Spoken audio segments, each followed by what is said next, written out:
Once the top and bobbin threads are both threaded, you must join the threads to begin sewing. This is known as picking up the bobbin thread. Your machine should be off, needle up, and presser foot up during the whole process. Hold the top thread loosely in your left hand. Turn the hand wheel with your right hand, turning towards you. The needle must go in and come up one time. As the needle comes up, begin to gently pull on the top thread with your left hand.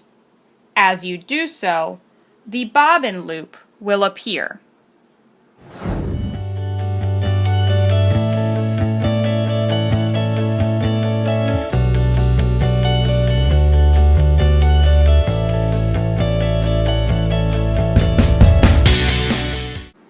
Release the top thread from your left hand and pull the bobbin thread free.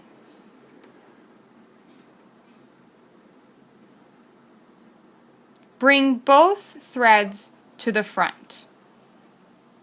Using your right index finger, hold the threads down directly in front of the presser foot. Using your left hand, bring the threads around, under the presser foot, and to the back. You are now ready to begin sewing.